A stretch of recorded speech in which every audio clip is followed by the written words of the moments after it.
Saudi अरब में आज कौमी छुट्टी मनाई जा रही है। तमाम पार्क्स में तफरीही मकामात पर फ्री एंट्री कर दी गई है।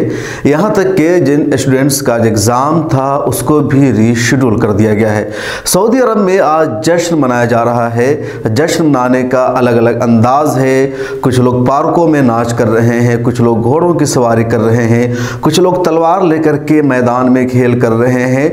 हर तरह से जश्न मनाया जा रहा है। और सऊदी अरब में जश्न के इस एहतमाम की वजह है फुटबॉल के आलमी टूर्नामेंट में अर्जेंटाइन जैसी टीम से जीत हासिल करना। 22 नवंबर को फीफा वर्ल्ड कप का जो मैच था सऊदी अरब वर्सेस अर्जेंटाइन, उसमें सऊदी अरब ने जीत हासिल कर ली। फुटबॉल के मैच में हार जीत होता है या किसी भी खेल में हार जीत होती रहती है। मुझे नहीं लगता ये कोई ज़्यादा बड़ी बात होती है। फुटबॉल के बारे में ऐसे भी मुझे ज़्यादा आइडिया नहीं, लेकिन इसी फुटबॉल से कई सारी चीज़ें ऐसी आ रही है जिस पर ख़बरों का बनाना ज़रूरी है। और इसी मैच में ऐसा हुआ कि अर्जेंटाइन के खिलाफ सऊदी अरब ने जीत हासिल कर ली। तो इस जीत के बाद जो रद्द अमल आया, जो रिएक्शन हो रहा है, उसको देखकर लगता है कि सऊदी अरब ने कोई मामूली काम नहीं किया है या कोई मामूली जीत हासिल नहीं की है, बल्कि एक बड़ी जीत है जिस पर पूरी दुनिया की तवज्जो है। पूरी दुनिया की मीडिया में इस पर खबर चल रही है। इंडियन मीडिया में ही जहां खबरों को और ख़ास तौर पर फुटबॉल को नज़रअंदाज कर दिया जाता है, और ऐसे मौका पर जब फीफा वर्ल्ड कप कतर में हो रहा है तो इंडियन मीडिया ने सिर्फ निगेटिव खबरों को चलाना शुरू किया है। खबर के ताल्लुक से किसी भी मुस्लिम मुल्क की पॉजिटिव खबरें नहीं दिखाई जा रही है। लेकिन इस बीच मैंने देखा कि जब सऊदी अरब ने अर्जेंटाइन के खिलाफ जीत हासिल की तो इंडियन मीडिया में भी लगातार इस पर खबरें चलाई गई। NDTV जैसे चैनल पर भी खबर चलाई गई।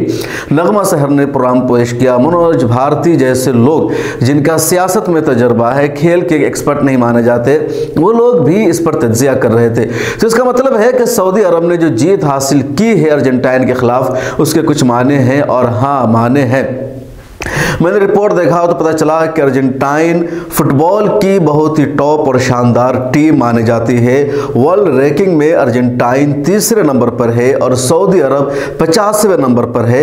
अर्जेंटाइन की टीम 2 मरतबा आलमी कप में खिताब अपने नाम कर चुकी है और 36 मरतबा उसने लगातार जीत हासिल की। अब तक कोई दूसरी टीम उसको नहीं हरा सकी थी। इतनी मजबूत और ताकतवर टीम को सऊदी अरब की टीम ने हरा दिया। इस वजह से सऊदी अरब की तारीफ हो रही है। सऊदी अरब की टीम फुटबॉल के मैदान में एक नई टीम है, ज़्यादा तजर्बा नहीं है। आलमी कप टूर्नामेंट उसने अब तक सिर्फ 6 मरतबा खेला है। फुटबॉल के जितने आलमी मुकाबले हुए हैं उनमें 17 मरतबा सऊदी अरब ने शिरकत की है। 11 मरतबा सऊदी अरब की टीम को हार का सामना करना पड़ा है, सिर्फ 4 मरतबा जीत मिली है। 2 मैचों का कोई नतीजा सामने नहीं आ सका और किसी भी बड़ी टीम के मुकाबले में सऊदी अरब की टीम को अब तक जीत नहीं मिली थी। लेकिन इस मरतबा सऊदी अरब ने एक बड़ी टीम, चैंपियन रह चुकी टीम से जीत हासिल की। इसलिए जश्न का इतने बड़े पैमाने पर एहतमाम किया गया है। जब जैसे ये खबर आती है कि सऊदी अरब ने जीत ली है तो सऊदी अरब के जो वली अहद है और वज़ीर आज़म भी मोहम्मद बिन सलमान, वो अपने रूम में अपने साथियों के साथ, अपने भाइयों के साथ मैच देख रहे थे। फ़ौरन गले मिलते हैं, खुशी का इजहार करते हैं। ये तस्वीरें सोशल मीडिया पर वायरल हो रही है और वो सजदा रेज़ हो जाते हैं और अल्लाह ताला की बारगाह में सजदा रेज़ होकर शुक्रिया अदा करते हैं इस जीत पर। दूसरी तरफ मैदान में खिलाड़ियों की तस्वीरें भी वायरल हो रही है कि जैसे ही खिलाड़ियों को जीत मिलती है वो सजदा रेज़ हो जाते हैं और सजदे शुक्र बजा लाते हैं। उसके बाद दुनिया भर के हुक्मरान इस जीत पर सऊदी अरब को मुबारकबाद पेश करते हैं। दुबई के हुक्मरान भी इस जीत पर मुबारकबाद पेश करते हैं। पाकिस्तान के वज़ीर आज़म मुबारकबाद पेश करते हैं। दुनिया भर के कई हुक्मरान सऊदी वली अहद को, सऊदी अरब की हुकूमत को इस जीत पर मुबारकबाद पेश करते हैं। इमरान खान मुबारकबाद पेश करते हैं। ख़ुद कतर के जो मौजूदा अमीर है तमीम बिन हमद अस्सानी, वो भी जीत पर मुबारकबाद पेश करते हैं। सऊदी परचम को हवा में लहराते हैं और इस तरह इस जीत पर मुबारकबाद पेश करते हैं। पूरे बुर्ज खलीफा पर सऊदी परचम की नुमाइश की जाती है, जो आप स्क्रीन पर देख सकते हैं। फ़लस्तीनी भी जश्न में भरपूर हिस्सा लेते हैं और कतर में जो फ़लस्तीनी शायकीन हैं वो भी जश्न मनाते हैं, और गज़ा में या फ़लस्तीन के इलाक़ों में जो फ़लस्तीनी शायकीन मौजूद है वो भी एक बड़े हॉल में इकट्ठा हो जाते हैं और सऊदी अरब की जीत पर जश्न मनाते हैं। जीत पर जश्न मनाने की एक वजह यह भी है कि सऊदी अरब ने जीत बिलाद अरब में होने वाले मैच में हासिल की है। फीफा वर्ल्ड कप का मुकाबला पहली मरतबा किसी अरब मुल्क में हो रहा है, एशिया में दूसरी मरतबा हो रहा है, और ऐसे मौका पर सऊदी अरब ने जीत हासिल कर ली है। फीफा वर्ल्ड कप का जो हालिया मुकाबला कतर में हो रहा है, इसमें कुल 32 टीमें हिस्सा ले रही है और इन 32 टीमों में सिर्फ 5 टीमें मुस्लिम ममालिक की हैं। उनमें एक सऊदी अरब का नाम है, दूसरा ईरान का है, तीसरा कतर है, चौथा ट्यूनिस है और 5वां मराकश है। तो ये 5 ममालिक हैं जिनका ताल्लुक मुस्लिम देशों से है, बकिया सारी यूरोपियन कंट्रीज़ है या अफ्रीका की कंट्री है। ऐसे में सऊदी अरब ने एक बड़ी टीम को शिकस्त से दो चार कर दिया है। ईरान इससे पहले इंग्लैंड से मुकाबला हार चुका है, कतर की भी हार चुकी है, कतर की भी हार हो चुकी है। तो सऊदी अरब ने जीत हासिल की है और इसलिए जश्न का, खुशियों का एहतमाम किया जा रहा है। सोशल मीडिया पर भी लोग लगातार सऊदी अरब को मुबारकबाद पेश कर रहे हैं और लगता है कि सऊदी अरब के लिए जीत बहुत अहम है, तभी तो छुट्टी कर दी गई है, एग्ज़ाम को रीशेड्यूल कर दिया गया और जश्न मनाने का सिलसिला अभी तक जारी है।